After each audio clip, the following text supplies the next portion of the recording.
11ാം ക്ലാസ്സിൻ്റെ ഫിസിക്സ് ക്ലാസ്സിലേക്ക് എല്ലാ കൂട്ടുകാർക്കും സ്വാഗതം. കഴിഞ്ഞ ക്ലാസ്സിൽ നമ്മൾ പ്രഷറിനെ കുറിച്ചും ഡെപ്തിനനുസരിച്ചുള്ള പ്രഷറിൻ്റെ വേരിയേഷനെ കുറിച്ചും പഠിച്ചു, ശരിയല്ലേ? അപ്പോൾ നമുക്ക് ഈ ക്ലാസ്സിൽ അറ്റ്മോസ്ഫറിക് പ്രഷറിനെ കുറിച്ചും അതെങ്ങനെ മെഷർ ചെയ്യും, അതുപോലെ ഗേജ് പ്രഷർ എങ്ങനെ മെഷർ ചെയ്യും, ഇങ്ങനെയുള്ള കാര്യങ്ങളെക്കുറിച്ച് ചർച്ച ചെയ്യാം. അപ്പോൾ അറ്റ്മോസ്ഫറിക് പ്രഷർ എന്ന് പറഞ്ഞു കഴിഞ്ഞാൽ നിങ്ങൾക്കറിയാം, എർത്തിൻ്റെ സർഫസിൽ നിന്നും കിലോമീറ്ററുകൾ എക്സ്റ്റെൻഡ് ചെയ്ത് കിടക്കുന്ന ഒരു എയർ എൻവലപ്പ് ഉണ്ട്. അപ്പോൾ ഇതിൻ്റെ മാസ്, എയറിൻ്റെ മാസ് നെഗ്ലിജിബിളി സ്മാൾ ആണെന്ന് നമ്മൾ പറയുന്നുവെങ്കിലും ഇത്രയും കിലോമീറ്റർ പൊക്കത്തിൽ നിൽക്കുന്ന എയറിൻ്റെ മാസ് നെഗ്ലിജിബിൾ അല്ല. അപ്പോൾ ഈ എയറിൻ്റെ വെയ്റ്റിൻ്റെ ഫലമായിട്ട് എർത്തിൻ്റെ സർഫസിന് കിട്ടുന്ന പ്രഷറാണ് atmospheric pressure. That is the pressure of the atmosphere at any point is equal to the weight of a column of air of unit cross-sectional area extending from that point to the top of the atmosphere. അതായത് ഒരു പോയിന്റിൽ അതിന് ചുറ്റുമുള്ള unit area മുതൽ atmosphere top വരെ extend ചെയ്യുന്ന ആ column of air exert ചെയ്യുന്ന പ്രഷറിനെയാണ് നമ്മൾ അറ്റ്മോസ്ഫറിക് പ്രഷർ എന്ന് പറയുന്നത്. അത് സീ ലെവലിൽ ഇതിൻ്റെ വാല്യൂ 1.013 ഇൻറ്റു 10⁵ പാസ്കലാണ്. And it is called 1 atmos. ഇനി അറ്റ്മോസ്ഫറിക് പ്രഷർ അളക്കാനായി നമ്മൾ ഉപയോഗിക്കുന്ന ഉപകരണം ഏതാണ്? Barometer. And it was designed by the scientist Torricelli. അപ്പോൾ ഈ ബാരോമീറ്ററിൻ്റെ ഒരു സിമ്പിൾ സ്ട്രക്ചർ നമുക്ക് നോക്കാം. അതായത് ഫിഗർ ശ്രദ്ധിക്കുക. ഇവിടെ നമ്മൾ ഒരു ഏകദേശം 1 മീറ്റർ നീളമുള്ള ഒരു ഗ്ലാസ് ട്യൂബ് എടുക്കുക. അതിൻ്റെ വൺ എൻഡ് ക്ലോസ് ചെയ്തിരിക്കണം. ഇതിൽ നിറയെ നമ്മൾ മെർക്കുറി ഫില്ല് ചെയ്യുകയാണ്. The glass tube is fully fill with mercury. Then there is a trough containing some mercury. And this glass tube is placed in the trough in an inverted position. അതായത് ഒരു truffle കുറച്ച് mercury ഉണ്ട്. ആ മെർക്കുറിയിലേക്ക് നമ്മൾ നേരത്തെ fill ചെയ്ത് വെച്ചിരുന്ന glass tube തല കീഴായിട്ട് വെക്കുക. വെക്കുന്ന സമയത്ത് നമുക്ക് കാണാൻ പറ്റും അതിലെ കുറേ ലിക്വിഡ്, അതായത് കുറേ മെർക്കുറി എന്ത് ചെയ്യുന്നുണ്ട്, ഈ ട്രഫിലേക്ക് പോകുന്നുണ്ട്. അപ്പോൾ അതായത് ആ ഗ്ലാസ് ട്യൂബിൻ്റെ മുകൾ ഭാഗം നിങ്ങൾ നോക്കുക, എ എന്ന് പറയുന്ന ആ റീജിയണിൽ ഒരു ഗ്യാപ്പ് വരുന്നുണ്ട്. അപ്പോൾ സ്റ്റാൻഡേർഡ് അറ്റ്മോസ്ഫറിക് പ്രഷർ എന്ന് പറയുന്നത്, അതായത് നമ്മൾ സീ ലെവലിലാണ് ഈ ഇൻസ്ട്രുമെൻ്റ് വെക്കുന്നതെന്നുണ്ടെങ്കിൽ ഈ മെർക്കുറിയുടെ ഹൈറ്റ് എന്ന് പറയുന്നത്, അതായത് ട്രഫിലുള്ള മെർക്കുറിയുടെ സർഫസിൽ നിന്നും ആ എ എന്ന് പറയുന്ന പോയിന്റിനടുത്ത് വരെയുള്ള ഹൈറ്റ് 76 സെൻറ്റിമീറ്റർ ഓഫ് മെർക്കുറി ആയിരിക്കും. അപ്പോൾ ഇതാണ് നോർമൽ അറ്റ്മോസ്ഫറിക് പ്രഷർ എന്ന് നമ്മൾ പറയുന്നത്. 1 അറ്റ്മോസ് എന്ന് പറയുന്നത് ഇതാണ്. അപ്പോൾ ഇവിടെ എങ്ങനെയാണ് നമ്മൾ അറ്റ്മോസ്ഫറിക് പ്രഷർ മെഷർ ചെയ്യുന്നതെന്ന് നമുക്ക് നോക്കാം. നിങ്ങൾക്കറിയാം, pressure at the same level, ഒരു ലിക്വിഡ് എടുത്തു കഴിഞ്ഞാൽ അതിൻ്റെ ഒരേ സർഫസിൽ കിടക്കുന്ന എല്ലാ പോയിന്റിലും പ്രഷർ എങ്ങനെയായിരിക്കും? സെയിം ആയിരിക്കും. അപ്പോൾ ഇവിടെ നമ്മൾ 2 പോയിന്റ്സ് നോക്കുക. സി എന്ന് പറയുന്ന ഒരു പോയിന്റ്, അതായത് ട്രഫിൻ്റെ സർഫസിലുള്ള ഒരു പോയിന്റാണ് സി. ദെൻ ബി എന്ന് പറയുന്ന ഒരു പോയിന്റ്, അത് ആ ഗ്ലാസ് ട്യൂബിനകത്ത് വരുന്ന ട്രഫിൻ്റെ സർഫസിൽ സിയുടെ അതേ ലെവലിൽ വരുന്ന ഒരു പോയിന്റാണ് B. And we know the pressure at B and C must be same. And the pressure at C is equal to എന്താണ്? The atmospheric pressure P A. കാരണം സിക്ക് മുകളിൽ നിൽക്കുന്നത് പിന്നെ അറ്റ്മോസ്ഫിയർ ആണ്. അപ്പോൾ സിയിലെ പ്രഷർ അറ്റ്മോസ്ഫറിക് പ്രഷർ ആണെങ്കിൽ നമുക്കറിയാം ബിയിലെ പ്രഷറും എന്ത് തന്നെ ആയിരിക്കണം? Must also be equal to P A. Then what is the pressure at B? B എന്ന് പറയുന്ന പോയിന്റിലെ പ്രഷർ നമ്മൾ നോക്കിക്കഴിഞ്ഞാൽ നമുക്കറിയാം അവിടെ ആ പോയിന്റ് എന്ന് പറയുന്നത് ഒരു ലിക്വിഡിൻ്റെ സർഫസിൽ നിന്നും എച്ച് ഡെപ്തിൽ കിടക്കുന്ന പോയിന്റാണ്. അപ്പോൾ ആ പോയിന്റിലെ പ്രഷർ എന്ന് പറയുന്നത് it is given by H rho G. H എന്ന് പറയുന്ന height of the mercury column, rho the density of the mercury, and G the acceleration due to gravity. ആ എക്ക് എബോവ് വരുന്ന പോയിന്റിൽ ശരിക്കും അവിടെ കുറച്ച് മെർക്കുറി വേപ്പേഴ്സ് പ്രസൻ്റ് ആയിരിക്കും. അതിൻ്റെ പ്രഷർ എന്ന് പറയുന്നത് നെഗ്ലിജിബിളി സ്മാൾ ആണ്. So it is taken as 0. So the pressure at B is equal to the pressure at C, that is equal to the atmospheric pressure PA, which is equal to H rho G. And at sea level, its value is, the height of the mercury column is equal to 76 centimeter of mercury column. Can be converted using the equation H rho G, that is 0.76 meter like convert ചെയ്യുമ്പോൾ 0.76 into Density of mercury is 13.6 into 10 raised to 3 into G 9.8. Substitute ചെയ്യുമ്പോൾ നമുക്കതിൻ്റെ value 1.01 into 10 raised to 5 Pascal എന്ന് കിട്ടും. That is 1 atmos. Atmospheric pressure measure ചെയ്യാനായിട്ട് നമ്മൾ commonly use ചെയ്യുന്ന units ആണ് millimetre of mercury, അതുപോലെ സെൻറ്റിമീറ്റർ ഓഫ് മെർക്കുറി, ഇങ്ങനെയൊക്കെ ഉള്ളത്. Then 1 millimeter of mercury column exert ചെയ്യുന്ന പ്രഷറിനെ നമ്മൾ 1 ടോർ എന്ന് പറയും. അതൊരു യൂണിറ്റാണ്. പ്രഷറിൻ്റെ മറ്റൊരു യൂണിറ്റാണ് torr. 1 torr is equal to the pressure exerted by 1 millimeter of mercury column. And 1 torr is equal to 133 pascal. 133 pascal. ഇനി നമ്മൾ സാധാരണയായിട്ട് ഫിസിയോളജിക്കൽ പർപ്പസ് അതുപോലെ മെഡിസിനൽ പർപ്പസിന് ഉപയോഗിക്കുന്ന യൂണിറ്റാണ് മില്ലിമീറ്റർ ഓഫ് മെർക്കുറി, അതുപോലെ തന്നെ ടോർ എന്ന് പറയുന്ന യൂണിറ്റ്. നമ്മുടെ ബ്ലഡ് പ്രഷറൊക്കെ മെഷർ ചെയ്യുന്ന യൂണിറ്റ് മില്ലിമീറ്റർ ഓഫ് മെർക്കുറി ആയിരിക്കും. ദെൻ ഇൻ മെറ്റീരിയോളജി, അതായത് കാലാവസ്ഥാ ശാസ്ത്രത്തിനകത്ത് നമ്മൾ യൂസ് ചെയ്യുന്ന യൂണിറ്റ് എന്ന് പറയുന്നത് ബാർ എന്ന ഒരു യൂണിറ്റാണ്. അറ്റ്മോസ്ഫറിക് പ്രഷർ മെഷർ ചെയ്യാനായിട്ട് ഉപയോഗിക്കുന്ന യൂണിറ്റ് ഏതാണ്? Bar. And this 1 bar is equal to 10 raised to 5 പാസ്കലാണ്. ഇനി അടുത്തതായിട്ട് നമുക്ക് ഇപ്പം നമ്മൾ അറ്റ്മോസ്ഫറിക് പ്രഷർ മെഷർ ചെയ്യുന്ന രീതിയാണ് ബാരോമീറ്റർ ഉപയോഗിച്ച് കണ്ടുപിടിച്ചത്. ബാരോമീറ്ററിൽ ഉപയോഗിച്ച ലിക്വിഡ് ഏതാണ്? മെർക്കുറി. അങ്ങനെയാണെങ്കിൽ നമുക്ക് ഗേജ് പ്രഷർ എങ്ങനെ മെഷർ ചെയ്യാം? You know gauge pressure means P minus PA. ഒരു വസ്തുവിൻ്റെ പ്രഷറും ഒരു പോയിന്റിലെ പ്രഷറും അറ്റ്മോസ്ഫറിക് പ്രഷറും തമ്മിലുള്ള ഡിഫറൻസിനെയാണ് നമ്മൾ ഗേജ് പ്രഷർ എന്ന് പറയുന്നത്. ഗേജ് പ്രഷർ മെഷർ ചെയ്യാനായിട്ട് നമ്മൾ ഉപയോഗിക്കുന്ന ഇൻസ്ട്രുമെൻ്റ് ആണ് മാനോമീറ്റർ, അതായത് ഓപ്പൺ ട്യൂബ് മാനോമീറ്റർ. ഫിഗർ നിങ്ങൾക്ക് സ്ക്രീനിൽ കാണാൻ കഴിയുന്നുണ്ട്. ഒരു ഓപ്പൺ ട്യൂബ് മാനോമീറ്റർ എന്ന് പറഞ്ഞു കഴിഞ്ഞാൽ അതിൽ മെയിനായിട്ട് വരുന്ന ഭാഗം എന്ന് പറയുന്നത് it consist of a U tube, U ഷേപ്പിലുള്ള ഒരു ട്യൂബാണ്, കണ്ടെയ്നിങ് സം ലിക്വിഡ്സ്. ഈ ലിക്വിഡ് തന്നെ നമുക്ക് സെലക്ട് ചെയ്യാൻ പറ്റും. അതായത് നമുക്ക് ചെറിയ പ്രഷർ ഡിഫറൻസ് ആണ് അളക്കേണ്ടുന്നതെന്നുണ്ടെങ്കിൽ നമ്മൾ സെലക്ട് ചെയ്യുന്നത് ലോ ഡെൻസിറ്റി ഉള്ള ലിക്വിഡാണ്, സച്ച് ആസ് ഓയിൽ. അതല്ല നമുക്ക് ഹൈ പ്രഷർ ഡിഫറൻസ് ആണ് മെഷർ ചെയ്യേണ്ടതെന്നുണ്ടെങ്കിൽ we must take a denser liquid like mercury. അപ്പോൾ ഈ യൂട്യൂബിൻ്റെ പ്രത്യേകത, ഈ യൂട്യൂബിൻ്റെ ഓൺ സൈഡ് നിങ്ങൾ നോക്കിക്കഴിഞ്ഞാൽ അതൊരു റിസർവോയറുമായിട്ടൊക്കെ കണക്ട് ചെയ്തിട്ടുണ്ട്. മുകളിലൊരു ഒരു ഫണൽ പോലൊരു ഭാഗവുമായിട്ട് കണക്ട് ചെയ്തിട്ടുണ്ട്. Then one end of the tube, that means one end of the tube is open to the atmosphere and the other end is connected to the system whose pressure we want to measure. അതായത് ഒരു side അറ്റ്മോസ്ഫിയറുമായിട്ട് open ആയിട്ടിരിക്കും. മറ്റേ side എന്ന് പറയുന്നത്, യൂട്യൂബിൻ്റെ മറ്റേ side എന്ന് പറയുന്നത്, നമ്മൾ ഏത് ഡിവൈസിൻ്റെ അല്ലെങ്കിൽ ഏത് സിസ്റ്റത്തിൻ്റെ പ്രഷറാണോ അളക്കേണ്ടുന്നത് ആ ഡിവൈസുമായിട്ട് നമ്മൾ കണക്ട് ചെയ്യും. അപ്പോൾ ഇവിടെ നമ്മൾ നോക്കുക, ഇവിടെ എ എന്ന് പറയുന്ന റീജിയണിലെ പ്രഷർ, അതായത് നമ്മുടെ സിസ്റ്റത്തിൻ്റെ പ്രഷർ, അത് നമ്മൾ പി ആയിട്ട് എടുക്കുകയാണ്. എ എന്ന് പറയുന്ന പോയിന്റിലെ പ്രഷറും അതിൻ്റെ അതേ ലെവലിൽ വരുന്ന യൂട്യൂബിൻ്റെ അടുത്ത ലിംബിൽ വരുന്ന പോയിന്റ്, അതായത് ബി എന്ന് പറയുന്ന പോയിന്റിലെയും പ്രഷർ സെയിം ആയിരിക്കണം. കാരണം ഒരേ ലെവലിൽ വരുന്ന പോയിന്റ്സിൻ്റെ പ്രഷർ സെയിം ആണ്. അപ്പോൾ pressure at A equal to pressure at B. ഈ പ്രഷർ അറ്റ് എ എന്ന് പറയുന്നത് what is P. Then you know pressure at B എന്ന് പറയുന്നത് ഇറ്റ് ഈസ് ഈക്വൽ ടു എന്താണ്? ദിസ് പി എ പ്ലസ് എന്ത് വരും? H rho G. നമ്മൾ നോക്കുക, ആ റൈറ്റ് ലിംബിൽ ഒരു ഹൈറ്റിലേക്ക് ആ ലിക്വിഡ് റൈസ് ചെയ്ത് നിൽക്കുന്നുണ്ട്. That means P minus P A equal to H rho G. അതായത് നമ്മൾ ഈ മാനോമീറ്റർ ഈ സിസ്റ്റവുമായിട്ട് കണക്ട് ചെയ്യുമ്പോൾ മാനോമീറ്ററിൻ്റെ റൈറ്റ് ലിംബിൽ മെർക്കുറി എന്ന് പറയുന്ന ഉപയോഗിച്ചിരിക്കുന്ന ലിക്വിഡ് ഏതാണോ, മാനോമീറ്റർ ലിക്വിഡ് ഏതാണോ, അത് കുറച്ചുകൂടെ ഹൈറ്റിലേക്ക് റൈസ് ചെയ്യും.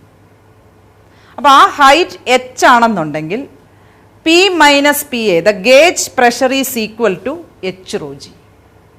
കാരണം അവിടെ എ എന്ന് പറയുന്ന പോയിന്റിലെ പ്രഷർ പി ആണ്, അത് തന്നെയാണ് ബിയിലെ പ്രഷറും. അപ്പോൾ പ്രഷർ അറ്റ് ബി എന്ന് പറയുന്നത് പി ആണ്.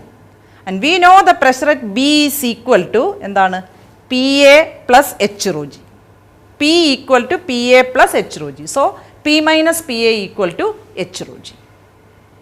അതായത് സിംപിളി ഗേജ് പ്രഷർ കാണണമെന്നുണ്ടെങ്കിൽ നമ്മൾ ഇതിനെ ഈ ഡിവൈസുമായിട്ട് കണക്ട് ചെയ്ത് സിംപിളി ആ ഹൈറ്റ് ഡിഫറൻസ് മാത്രം നോക്കുക. അങ്ങനെയാണെങ്കിൽ gauge pressure P minus P A equal to H rho G. Raw density of the liquid ആണ്, G acceleration due to gravity. അപ്പോൾ ഇവിടെ നമുക്കൊരു പ്രോബ്ലം ചെയ്യാം. ഒരു പ്രോബ്ലം എഴുതിക്കോ. At a depth of 1000 meter in an ocean A, what is the absolute pressure? B, what is the gauge pressure? C, find the force acting on the window of area 20 centimeter into 20 centimeter of a submarine at this depth, the interior of which is maintained at sea level atmospheric pressure. The density of seawater is 1.03 into 10 raised to 3 kilogram per meter cube, and take G equal to 10 meter per second square. Question സ്ക്രീനിലുണ്ട്, നോക്കി എഴുതുക. ഇത് എങ്ങനെ solve ചെയ്യും? ഇപ്പോൾ ഇവിടെ നമുക്ക് തന്നേക്കുന്നത് എച്ചിൻ്റെ വാല്യൂ തന്നിട്ടുണ്ട്. H is 1000 meter and density, sea വാട്ടറിൻ്റെ ഡെൻസിറ്റി തന്നിട്ടുണ്ട് rho 1.03 into 10 raised to 3 kilogram per meter cube ആണ്. അങ്ങനെയാണെങ്കിൽ നമുക്കറിയാം അബ്സല്യൂട്ട് പ്രഷർ എന്ന് പറയുന്നത് that is P equal to P A plus H rho G. P എയുടെ വാല്യൂ നമുക്കറിയാം, അറ്റ്മോസ്ഫറിക് പ്രഷർ എന്ന് പറയുന്നത് 1.01 ഇൻറ്റു 10 raised to 5 Pascal ആണ്. അപ്പോൾ ദാറ്റ് പ്ലസ് ഇനി എച്ച് റോ ജിയുടെ വില നമ്മൾ കൊടുക്കുമ്പോൾ ഇവിടെ ഹൈറ്റ് എന്ന് പറയുന്നത് 1000 ആണ്. അപ്പോൾ 1000 ഇൻറ്റു ഡെൻസിറ്റി എന്ന് പറയുന്നത് 1.03 into 10 raised to 3 kilogram per meter cube ആണ്, ഇൻറ്റു ജിയുടെ വില 10 ആണ്. അപ്പോൾ അത് സബ്സ്റ്റിറ്റ്യൂട്ട് ചെയ്ത് നമ്മൾ ചെയ്തു വരുമ്പോൾ നമ്മുടെ answer 104.01 into 10 raised to 5 Pascal. അല്ലെങ്കിൽ നമ്മൾ അതിനെ അറ്റ്മോസ്ഫിയറിലേക്ക് എഴുതുമ്പോൾ എങ്ങനെ വരും? That is 104 atmosphere. അതാണ് അബ്സല്യൂട്ട് പ്രഷർ എന്ന് പറയുന്നത്. ആ സബ്മറൈനിൽ ആക്ട് ചെയ്യുന്ന അബ്സല്യൂട്ട് പ്രഷർ എന്ന് പറയുന്നത് 104 atmosphere ആണ്. അങ്ങനെയാണെങ്കിൽ രണ്ടാമത്തെ ക്വസ്റ്റ്യൻ ഗേജ് പ്രഷർ എത്രയാണ്? ഗേജ് പ്രഷർ എന്ന് പറയുന്നത് എന്താണ്? It is P minus P A, that is equal to rho G H. അപ്പോൾ ഇവിടെ നമ്മൾ ചെയ്യുമ്പം ഗേജ് പ്രഷറിനെ നമ്മൾ പി ജി, ഒരു സഫിക്സ് ജി ഇട്ട് നമ്മൾ സൂചിപ്പിക്കുകയാണ്. അപ്പോൾ അതിൻ്റെ വാല്യൂ നമ്മൾ ചെയ്യുമ്പോൾ നമുക്കറിയാം റോ ജി എച്ച്, റോയുടെ വില 1.03 ഇൻറ്റു 10 raised to 3 ആണ്, ഇൻറ്റു ജിയുടെ വില 10 ആണ്, ഹൈറ്റ് 1000 ആണ്. ചെയ്യുമ്പം 103 atmos. ഇനി മൂന്നാമത്തെ പാർട്ടിൽ ചോദിച്ചേക്കുന്നത് അവിടെ ആക്ട് ചെയ്യുന്ന ഫോഴ്സ് കാണാനാണ്, സബ്മറൈനിൽ ആക്ട് ചെയ്യുന്ന ഫോഴ്സ് കാണാനാണ്. പക്ഷെ ഇവിടെ നമുക്കൊരു കാര്യം പറയുന്നുണ്ട്, സബ്മറൈൻ്റെ പുറത്തുള്ള പ്രഷർ എന്ന് പറയുന്നത് ദ അബ്സല്യൂട്ട് പ്രഷറാണ്, അതായത് 104 atmosphere ആണ്. P equal to P A plus rho G H ആണ്. പക്ഷേ ഇൻസൈഡ് സബ്മറൈൻ്റെ അകത്തെ പ്രഷർ എന്ന് പറയുന്നത് ഏതാണ്? അറ്റ്മോസ്ഫറിക് പ്രഷർ തന്നെയാണ്, ദാറ്റ് ഈസ് പി എ ആണ്. അങ്ങനെയാണെങ്കിൽ ഇതിനകത്ത് ആക്ട് ചെയ്യുന്ന നെറ്റ് പ്രഷർ എന്ന് പറയുന്നത് ഏതാണ്? ഗേജ് പ്രഷറായിരിക്കും, that is P G. P G equal to നമ്മൾ നേരത്തെ ചെയ്തു റോ ജി എച്ച്, അതിൻ്റെ വാല്യൂ ഒക്കെ നമ്മുടെ കയ്യിലുണ്ട്. എത്ര? 103 atmos. അപ്പോൾ അങ്ങനെയാണെങ്കിൽ ഇവിടെ നമ്മുടെ ആ വിൻഡോയുടെ ക്രോസ് സെക്ഷണൽ ഏരിയ തന്നിട്ടുണ്ട്, അതിനെ നമ്മൾ മീറ്റർ സ്ക്വയറിലേക്ക് മാറ്റുമ്പോൾ 20 centimeter ഇൻറ്റു 20 centimeter ആണ്. In metre square it becomes 0.04 meter square ആണ്. So the force acting on the window is given by force F equal to P G A, അതായത് gauge pressure into area. അപ്പോൾ values കൊടുക്കുമ്പം gauge പ്രഷറിൻ്റെ വില 103 atmos ആണ്, that is 103 into 10 raised to 5 Pascal into 0.04 വരും. അത് substitute ചെയ്യുമ്പോൾ നമ്മുടെ answer 4.12 into 10 raised to 5 Newton. അത്രയും ഫോഴ്സാണ് ആ വിൻഡോയിൽ, സബ്മറൈൻ്റെ വിൻഡോയിൽ ആക്ട് ചെയ്യുന്നത്. ഇനി അടുത്തതായിട്ട് നമുക്ക് ഈ ചാപ്റ്ററിൽ പഠിക്കാനുള്ളത്, നിങ്ങൾ സ്കൂൾ ലെവലിൽ പഠിച്ചിട്ടുള്ള ഒരു ടോപ്പിക്ക് തന്നെയാണ്, Pascal's law and its applications. ഇത് പാസ്കൽ നിയമം. ഒരേ ഡെപ്തിൽ കിടക്കുന്ന ഒരു വാട്ടർ ലെവൽ അല്ലെങ്കിൽ ഒരു ലിക്വിഡിൻ്റെ സർഫസിൽ നിന്നും ഒരേ ഡെപ്തിൽ കിടക്കുന്ന എല്ലാ പോയിന്റിലെയും പ്രഷർ സെയിം ആണെന്ന് നമ്മൾ പഠിച്ചു. അതുപോലെ പാസ്കൽ ലോ നമ്മൾ അപ്ലൈ ചെയ്യുന്നത് എൻക്ലോസ്ഡ് ഫ്ലൂയിഡിൻ്റെ കേസിലാണ്. അതൊരു കണ്ടെയ്നറിനകത്ത് എൻക്ലോസ് ചെയ്തിരിക്കുന്ന ഒരു ഫ്ലൂയിഡ്. ആ ഫ്ലൂയിഡിന് നമ്മളൊരു പ്രഷർ കൊടുക്കുകയാണെങ്കിൽ, നമ്മളൊരു ഫോഴ്സ് അപ്ലൈ ചെയ്ത്, ഒരു പിസ്റ്റണോ എന്തെങ്കിലും ഉപയോഗിച്ച് നമ്മൾ ഒരു ഫോഴ്സ് അപ്ലൈ ചെയ്ത് കഴിഞ്ഞ് കഴിഞ്ഞാൽ ആ ഫോഴ്സ് ആ കണ്ടെയ്നറിൻ്റെ എല്ലാ ഭാഗത്തും, ആ ലിക്വിഡ് ഫ്ലൂയിഡിൻ്റെ എല്ലാ ഭാഗത്തും ഒരുപോലെ വ്യാപിക്കും. അതായത് പാസ്കൽ ലോയുടെ സ്റ്റേറ്റ്മെൻറ്റ് ഇതാണ്: the pressure exerted to an enclosed fluid is transmitted equally and undiminished to every portion of the fluid and to the walls of the container. നമ്മൾ ഒരു പാത്രത്തിനുള്ളിൽ അടയ്ക്കപ്പെട്ട ഒരു ഫ്ലൂയിഡ്, ആ ഫ്ലൂയിഡിന് നമ്മളൊരു പ്രഷർ കൊടുത്തു കഴിഞ്ഞാൽ ആ പ്രഷർ ഫ്ലൂയിഡിൻ്റെ എല്ലാ ഭാഗത്തും ഒരുപോലെ എത്തും. അതുപോലെ തന്നെ അതിരിക്കുന്ന കണ്ടെയ്നറിൻ്റെ വശങ്ങളിലും അതേ പ്രഷർ തന്നെ എത്തിച്ചേരും. അപ്പോൾ ഇതുപയോഗിച്ച്, അതായത് നമ്മളിപ്പം ഇതുപയോഗിച്ച്, അതായത് പ്രഷർ സെയിം ആണ്. നമ്മൾ ഒരു എൻക്ലോസ്ഡ് ഫ്ലൂയിഡ് എടുത്തു കഴിഞ്ഞാൽ അതിൻ്റെ ഏത് പോയിന്റിലെയും പ്രഷർ സെയിം ആയിരിക്കും. അതാണ് പാസ്കൽ നിയമം. അപ്പോൾ ഇതുപയോഗിച്ച് വർക്ക് ചെയ്യുന്ന മെഷീൻസാണ് ഹൈഡ്രോളിക് ലിഫ്റ്റ്, അതുപോലെ ഹൈഡ്രോളിക് ബ്രേക്ക്, ഇങ്ങനെയൊക്കെ പറയുന്ന ഡിവൈസുകൾ. അപ്പോൾ അതിൽ ഇവിടെ നമുക്കൊരു ഹൈഡ്രോളിക് ലിഫ്റ്റിൻ്റെ ഒരു സ്ട്രക്ചറും അതിൻ്റെ വർക്കിങ്ങും ഒക്കെ നമുക്കൊന്ന് നോക്കാം. ഹൈഡ്രോളിക് ലിഫ്റ്റ് നിങ്ങൾക്ക് ഫെമിലിയർ ആണ്, നിങ്ങൾ സർവീസ് സ്റ്റേഷനിലൊക്കെ കണ്ടിട്ടുള്ളതാണ്. വണ്ടികൾ ലിഫ്റ്റ് ചെയ്യാനായിട്ട് നമ്മൾ ഉപയോഗിക്കുന്ന ഒരു ഡിവൈസാണ് hydraulic lift. And it works on the principle of ഏതാണ്? Pascal's law. അപ്പോൾ എന്താണ് ഇതിൻ്റെ മെയിൻ പാർട്സ്, ഇതെങ്ങനെയാണ് വർക്ക് ചെയ്യുന്നത് നമുക്ക് നോക്കാം. അപ്പോൾ ഇവിടെ നിങ്ങൾക്ക് ഹൈഡ്രോളിക് ലിഫ്റ്റിൻ്റെ ഒരു സ്ട്രക്ചർ നിങ്ങൾക്ക് സ്ക്രീനിൽ കാണാൻ കഴിയുന്നുണ്ട്. അതിൻ്റെ മെയിൻ പാർട്സ് എന്ന് പറയുന്നത്, അതിനകത്ത് 2 സിലിണ്ടേഴ്സ് വരുന്നുണ്ട്. അതായത് A1 എന്ന് പറയുന്ന ക്രോസ് സെക്ഷണൽ ഏരിയ വരുന്ന ഒരു ഭാഗവും A2 എന്ന ക്രോസ് സെക്ഷണൽ ഏരിയ വരുന്ന ഒരു ഭാഗവും. ഇതിനെ കണക്ട് ചെയ്തുകൊണ്ടൊരു സൈഡ് ട്യൂബ് ഉണ്ട്.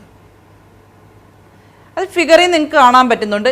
A1 എന്ന ഏരിയ കുറവാണ്, A2 എന്ന് പറയുന്ന ഏരിയ കൂടുതലാണ്. A2 is greater than A1.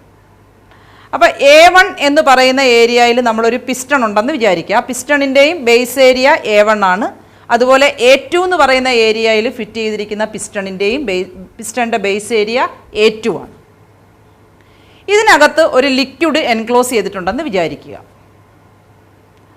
അങ്ങനെയാണെങ്കിൽ നമ്മൾ ഈ A1 ഏരിയയുള്ള പിസ്റ്റണിൽ ഒരു ചെറിയ ഫോഴ്സ് കൊടുക്കുകയാണ്, F1.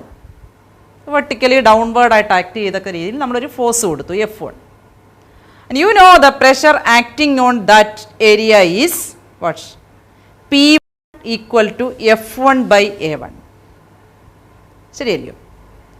അപ്പോൾ ഈ പ്രഷർ എന്ത് സംഭവിക്കും? നമ്മളിതൊരു എൻക്ലോസ്ഡ് ഫ്ലൂയിഡാണ്, അതായത് 2 പിസ്റ്റൺ കൊണ്ട് അടയ്ക്കപ്പെട്ട ഒരു ലിക്വിഡാണിത്. അപ്പോൾ അതിൽ ആദ്യത്തെ പിസ്റ്റണിൽ നമ്മളൊരു പ്രഷർ കൊടുത്തു കഴിഞ്ഞാൽ ഈ പ്രഷർ എന്ത് ചെയ്യുമെന്നാ? പാസ്കൽ നിയമം അനുസരിച്ച് ഈക്വലായിട്ട് ട്രാൻസ്മിറ്റ് ചെയ്യും. അപ്പോൾ രണ്ടാമത്തെ പിസ്റ്റണിൽ എത്തുന്ന പ്രഷർ എത്ര തന്നെ ആയിരിക്കും? U know the pressure is P, that is F1/A1 itself. So what is the force acting on the second piston or the larger piston? The force F is equal to what? F2 equal to PA2. But P is what? F1/A1 into A2. That is F1 into A2/A1. അതായത് A2/A1 എന്ന് പറയുന്ന ഒരു factor കൊണ്ട് നമ്മൾ ആ F1നെ multiply ചെയ്യുമ്പോൾ കിട്ടുന്ന അത്രയും ഫോഴ്സാണ് ഈ ലാർജ് പിസ്റ്റണിനകത്ത് വരുന്നത്. And we know A2 is 2 greater than A1. So this F2 is always greater than F1. അതായത് നമ്മൾ F1 എന്ന് പറയുന്ന ഒരു ചെറിയ ഫോഴ്സ് ആ A1 ക്രോസ് സെക്ഷണൽ ഏരിയ ഉള്ള പിസ്റ്റണിന് കൊടുക്കുമ്പോഴത്തേക്ക് അതൊരു ഫോഴ്സ് മൾട്ടിപ്ലയർ ആയിട്ട് ഒരുപാട് ടൈംസ് വലുതായിട്ട്, അതായത് A2/A1 റേഷ്യോ എത്രയാണോ അത്രയും മടങ്ങ് വലിപ്പത്തിൽ എവിടെത്തും? ലാർജർ പിസ്റ്റണിലെത്തും. അപ്പോൾ ആ ലാർജർ പിസ്റ്റണിൽ വരുന്ന ഫോഴ്സിൻ്റെ അളവ് വളരെ കൂടുതലായിരിക്കും. അതിൻ്റെ ഫലമായിട്ട് ആ പിസ്റ്റൺ പുറത്തേക്ക് നീങ്ങും, ഫോഴ്സിൻ്റെ ഫലമായിട്ട് നീങ്ങും. അപ്പോൾ അതിന് മുകളിലിരിക്കുന്ന ഡിവൈസ്, അതായത് ഇപ്പം വെഹിക്കിൾസ് ഒക്കെ ആണെങ്കിൽ അതിനെ നമുക്ക് ലിഫ്റ്റ് ചെയ്യാനായിട്ട് പറ്റും. ഇതാണ് ഒരു ഹൈഡ്രോളിക് ലിഫ്റ്റിൻ്റെ വർക്കിംഗ്. ഇതുപോലെ തന്നെയാണ് നമ്മൾ ആ ഹൈഡ്രോളിക് ബ്രേക്കിൻ്റെ വർക്കിംഗ്. അപ്പം ഇങ്ങനെയുള്ള കാര്യങ്ങളൊക്കെ പല ബുക്കുകളിലും ഉണ്ട്, അതൊക്കെ ഒന്ന് റെഫർ ചെയ്ത് വായിച്ച് നോക്കുക. ഇനി ഇതിനെയും ബേസ് ചെയ്ത് നമുക്ക് പ്രോബ്ലംസ് ഉണ്ട്. അപ്പോൾ അതിലെ ഒരു പ്രോബ്ലം നിങ്ങൾ നോട്ട്ബുക്കിലൊന്ന് എഴുതുക. 2 syringes of different cross sections without needles filled with water are connected with a tightly fitted rubber tube filled with water. Diameters of the smaller piston and larger piston are 1 centimeter and 3 centimeter respectively. A. Find the force exerted on the larger piston when a force of 10 Newton is applied to the smaller piston. B. If the smaller piston is pushed in through 6 centimeter, how much does the larger piston move out? Question നോക്കി എഴുതുക. അപ്പോൾ ഇതൊരു hydraulic ഡിവൈസിൻ്റെ ഒരു structure syringes ഉപയോഗിച്ച് പറയുകയാണ്. അപ്പോൾ ഇവിടെ 2 syringe ഉണ്ട്, അതിൻ്റെ രണ്ടിൻ്റെയും ക്രോസ് സെക്ഷണൽ ഏരിയ വ്യത്യാസമാണ്. സ്മാളർ പിസ്റ്റണിൻ്റെ ഡയമീറ്റർ തന്നിട്ടുണ്ട് 1 സെൻറ്റിമീറ്റർ ആണ്, വലുതിൻ്റെത് 3 സെൻറ്റിമീറ്റർ ആണ്. അപ്പോൾ ഡയമീറ്റർ ഉണ്ടെങ്കിൽ നിങ്ങൾക്കറിയാം അതിൽ നിന്ന് റേഡിയസ് വരും. അപ്പോൾ അതിൽ ഏരിയ കാണാൻ πr² എന്നുള്ള ഇക്വേഷൻ യൂസ് ചെയ്യണം. അങ്ങനെയാണെങ്കിൽ ചോദിച്ചേക്കുന്നത് find the force exerted on the larger piston. എങ്ങനെയാണെങ്കിൽ when a force of 10 Newton ഈസ് applied to the smaller piston. അപ്പോൾ ഇവിടെ നമുക്ക് ലാർജർ പിസ്റ്റണിൽ ആക്ട് ചെയ്യുന്ന ഫോഴ്സ് വേണം കാണാൻ. എപ്പോഴാണ്? സ്മാളർ പിസ്റ്റണിൽ 10 Newton ഫോഴ്സ് വരുന്ന കേസിൽ. അപ്പോൾ നമുക്കറിയാവുന്നത് ഇത് പാസ്കൽ നിയമം അനുസരിച്ചാണ് വർക്ക് ചെയ്യുന്നത്. അതൊരു ഹൈഡ്രോളിക് ഡിവൈസാണ്. അതിൻ്റെ കേസിൽ നമുക്കറിയാം പ്രഷർ സെയിം ആണ്. പ്രഷർ സെയിം ആണെങ്കിൽ you know F1/A1 equal to F2/A2. അപ്പോൾ ഇവിടെ ലാർജർ പിസ്റ്റണിലെ ഫോഴ്സാണ് നമുക്ക് കാണുന്നത്. That is F2 equal to എന്തോ വരും? F1 into A2/A1. F1ൻ്റെ വില നമുക്ക് തന്നിട്ടുണ്ട്. എത്രയാണ്? 10 Newton. ഇനി A1ഉം A2 എങ്ങനെ കാണും? A2 കാണാൻ ഡയമീറ്റർ ഉണ്ട്, അതിൽ നിന്ന് റേഡിയസ് എടുക്കുക 3 സെൻറ്റിമീറ്റർ. അതിൻ്റെ പകുതിയാകുമ്പോൾ 1.5 സെൻറ്റിമീറ്റർ ആണ്. ഇൻറ്റു 10⁻² കൊടുക്കണം മീറ്റർ ആകാൻ. അപ്പോൾ അതിൽ πr² എന്ന് വരും ഏരിയ. അതുപോലെ തന്നെ അപ്പോൾ നമുക്ക് മുകളിൽ വരുന്നത് അതായത് 10 into pi into 1.5² into 10⁻⁻4 divided by എന്ത് വരും? എഗെയിൻ പൈ ഇൻറ്റു r1² വരണ്ടായോ? പൈ ഇൻറ്റു എത്ര വരും? 0.5² ഇൻറ്റു 10⁻⁻4. അപ്പോൾ അതിൽ നമുക്കറിയാം 10⁻⁻4 പൈ ഒക്കെ കട്ട് ചെയ്ത് പോവും. എന്നിട്ട് നമ്മൾ വർക്കൗട്ട് ചെയ്യുമ്പോൾ അത് എത്ര വരും ആൻസർ? F2 = 90 Newton. അപ്പോൾ അത് ചെയ്ത് നോക്കുക. ഇനി അടുത്തതായിട്ട് അതിനകത്ത് രണ്ടാമതൊരു ക്വസ്റ്റ്യൻ ചോദിക്കുന്നുണ്ട്. ഈ ഫോഴ്സ് ചെല്ലുന്ന സമയത്ത്, അതായത് സ്മാളർ പിസ്റ്റണിൽ നമ്മൾ ഈ 10 Newton ഫോഴ്സ് കൊടുക്കുന്ന സമയത്ത് സ്മാളർ പിസ്റ്റൺ 6 സെൻറ്റിമീറ്റർ അകത്തേക്ക് നീങ്ങുകയാണ്. അപ്പോൾ സ്മാളർ പിസ്റ്റൺ അകത്തേക്ക് പോവുകയാണെങ്കിൽ നിങ്ങൾക്കറിയാം ലാർജർ പിസ്റ്റൺ എന്തോ ചെയ്യും? പുറത്തേക്ക് നീങ്ങും. അപ്പോൾ അങ്ങനെയാണെങ്കിൽ ലാർജർ പിസ്റ്റൺ എത്ര സെൻറ്റിമീറ്റർ പുറത്തോട്ട് വന്നു? അതാണ് കാണേണ്ടത്. അപ്പോൾ ഇവിടെ നമുക്കറിയാം ഇത് താഴോട്ട് നീങ്ങുമ്പോൾ എത്ര വോളിയമാണോ അവിടെ ഷിഫ്റ്റ് ചെയ്തത് അത്രയും വോളിയമായിരിക്കും എന്തോ ചെയ്യുന്നത്? ലാർജർ പിസ്റ്റണിൽ റൈസ് ചെയ്യുന്നത്. ആ വോളിയം സെയിം ആവണം. അപ്പോൾ വോളിയത്തിൻ്റെ കേസ് വെച്ച് നമ്മൾ എഴുതുമ്പം ഇവിടെ നമുക്കറിയാം വോളിയം എന്ന് പറയുന്നത് അതൊരു സിലിണ്ടറിക്കൽ കോളമാണ് വരുന്നത്. πr² എന്നുള്ള ഇക്വേഷൻ വരും. അപ്പോൾ ഒന്ന് ചെയ്ത് നോക്കിയേ. ബി പാർട്ട് ചെയ്യുമ്പം L1/A1 ഈക്വൽ ടു L2/A2. ഇത് വോളിയം കാണാൻ ഏരിയ ഇൻറ്റു ഹൈറ്റ് എന്നുള്ള രീതിയിൽ പോകുന്നു. അപ്പോൾ അവിടെ L2 കാണണമെങ്കിൽ എത്ര ലെങ്തിലാണ് സെക്കൻഡ് പിസ്റ്റൺ റൈസ് ചെയ്തതെന്ന് കാണണമെങ്കിൽ L2 = A1/A2 ഇൻറ്റു L1 വരും. വാല്യൂസ് ഉണ്ട്, സബ്സ്റ്റിറ്റ്യൂട്ട് ചെയ്തിട്ടുണ്ട്. സബ്സ്റ്റിറ്റ്യൂട്ട് ചെയ്യുന്നത് ശ്രദ്ധിച്ച് ചെയ്യുക. ഏരിയ എന്ന് പറയുന്നത് πr² ആണ്. ആ ഇക്വേഷൻ വെച്ച് ചെയ്യുമ്പോൾ നമുക്ക് കിട്ടുന്ന വാല്യൂ എത്ര? 0.67 ഇൻറ്റു 10⁻⁻2 മീറ്റർ, അല്ലെങ്കിൽ നമുക്ക് പറയാം 0.67 സെൻറ്റിമീറ്റർ ആണ് ആൻസർ. ഇനി ഒരു ക്വസ്റ്റ്യൻ ഹോംവർക്കായിട്ട് എഴുതിക്കോ. In a car lift compressed air exerts a force F1 on a small piston having a radius of 5 centimeter. This pressure is transmitted to the second piston of radius 15 centimeter. If the mass of the car to be lifted is 1350 kilogram, calculate F1. Then what is the pressure necessary to accomplish this task? Given G equal to 9.8 meter per second square. Question നോക്കി എഴുതുക.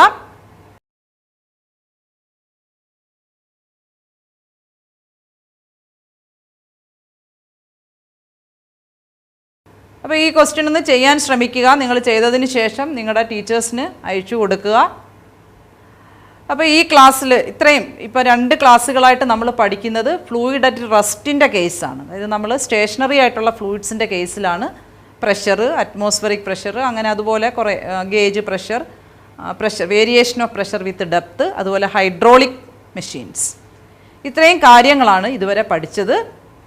ഇനി അടുത്ത ക്ലാസ്സിൽ നിങ്ങൾ dynamics ആണ്, fluid ഡൈനാമിക്സിനെ കുറിച്ചാണ് പഠിക്കാൻ പോകുന്നത്. അപ്പോൾ ഈ ഇത്രയും പോർഷൻസ് നോട്ട്സ് എഴുതി കിട്ടുന്ന മാക്സിമം പ്രോബ്ലംസ് ചെയ്ത് നോക്കുക.